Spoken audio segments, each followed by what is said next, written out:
Hello students, मैं वीरू, आपका online tutor. आपका बहुत बहुत स्वागत है वीरू द पॉलिटी ट्रैक पर। और हमेशा की तरह एक बहुत बेहतरीन टॉपिक क्लास 12 का ला चुका हूँ। और चैप्टर ये है हमारा 4। चैप्टर 4 में एक बहुत ही बेहतरीन क्वेश्चन अक्सर बनता है हर साल। और ये क्वेश्चन है कि चीन की अर्थव्यवस्था इतना तेज़ी से विकास क्यों कर पा रहा है। ठीक है, तो इसके ऊपर बहुत ही इम्पोर्टेंट क्वेश्चन बनता है, हमेशा लगभग पूछता है। तो चलिए इसी को हम अब समझते हैं। चीन की अगर बात करें तो शुरू में एकांतवास की नीति अपना रखा था, लेकिन 1972 में क्या होता है कि चीन है वो अमेरिका से दोस्ती कर लेता है।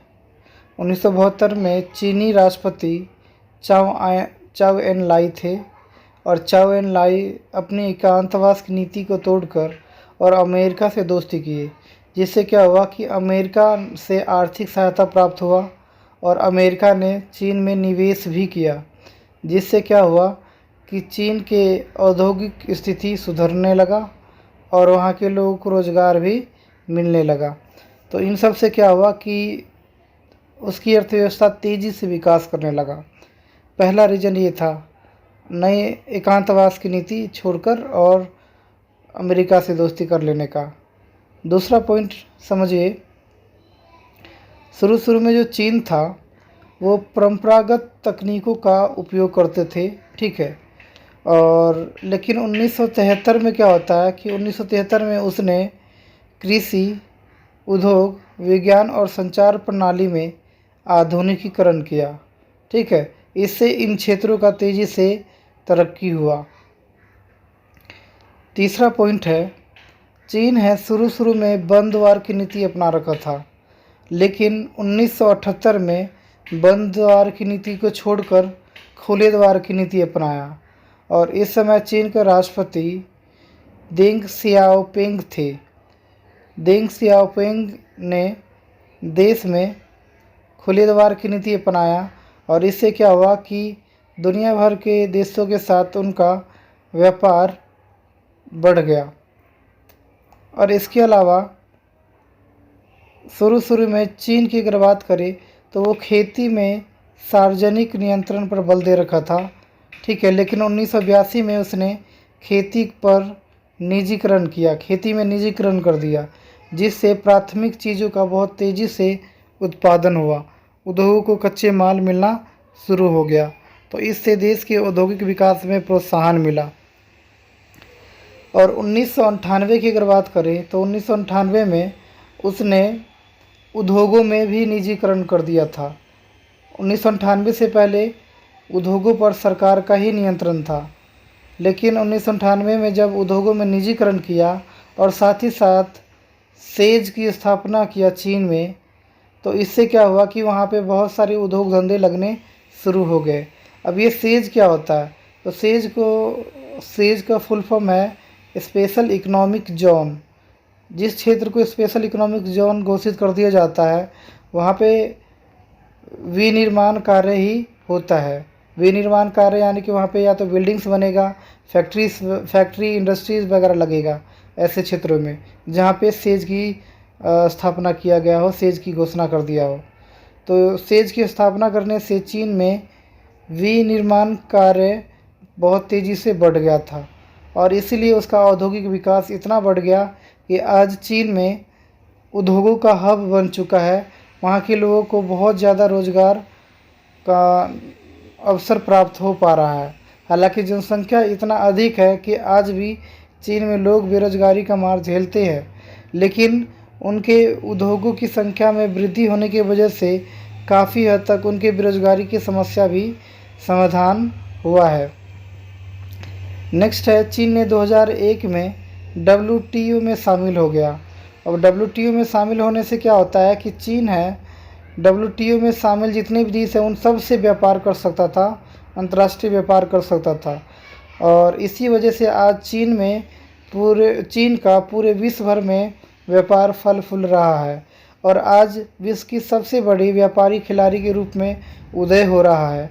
आज अमेरिका जैसे देश भी चीन के सामान से परेशान है, क्योंकि चीन इतना सस्ता और अच्छे क्वालिटी का सामान बेचता है कि कोई भी देश उससे compete करने में सक्षम नहीं हो पा रहा है। और इसके अलावा चीन की मानव शक्ति, आपको पता है कि चीन की जनसंख्या आज इसकी सबसे बड़ी जनसंख्या है और इसी जनसंख्या को मानव शक्ति के रूप में उपयोग पर बल दिया जा रहा है। भारत और चीन जैसे देशों की अगर बात करें तो पश्चिमी देश हमेशा ललायित नज़रों भरे देखते हैं, मतलब लालच भरे नज़रों से देखते रहते हैं यूरोपीय देश। क्यों? क्योंकि इन देशों में सस्ता श्रम है और यहाँ पे बहुत ही बड़ा बाज़ार है। तो इसी वजह से पश्चिमी देशों को चीन है शुरू से ही आकर्षित का केंद्र रहा है। तो आपको समझ में आया होगा कि किस तरह से चीन है तेज़ी से विकास कर रहा है। इसके अलावा चीन में प्राकृतिक संसाधनों का भंडार है जो वहाँ की उद्योग धंधों को प्रोत्साहन किया है, ठीक है। और इसके अलावा चीन ने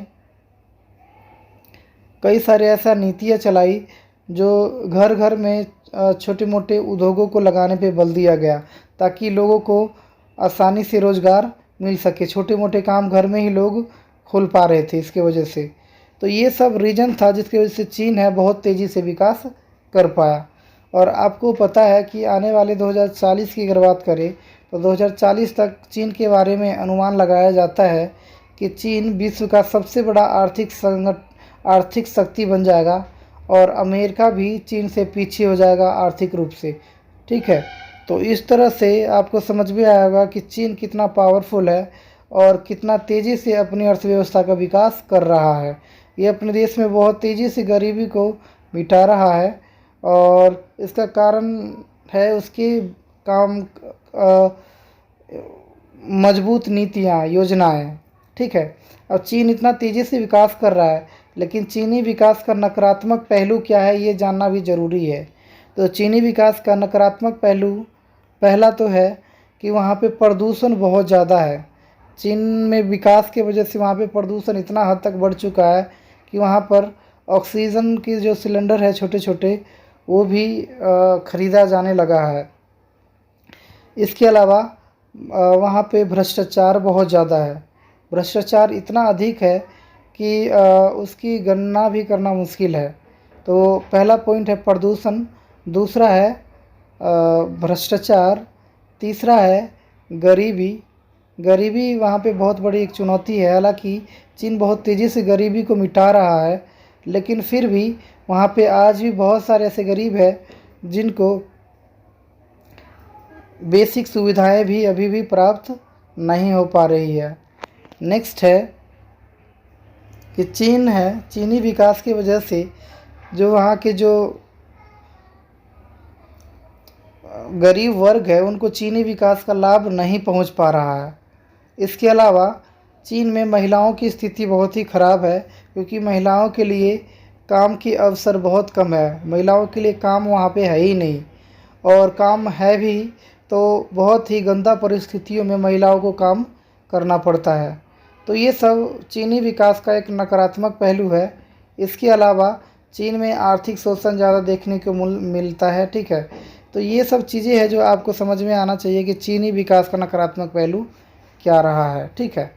तो आई होप आपको ये वीडियो अच्छा लगा होगा। अगर थोड़ा सा भी अगर अच्छा लगा होगा वीडियो तो प्लीज़ लाइक शेयर कमेंट और सब्सक्राइब कर दीजिएगा और साथ ही बेल आइकन को दबा लीजिएगा ताकि हमारा न्यू वीडियो का नोटिफिकेशन जल्दी मिल जाए। Thank you so much.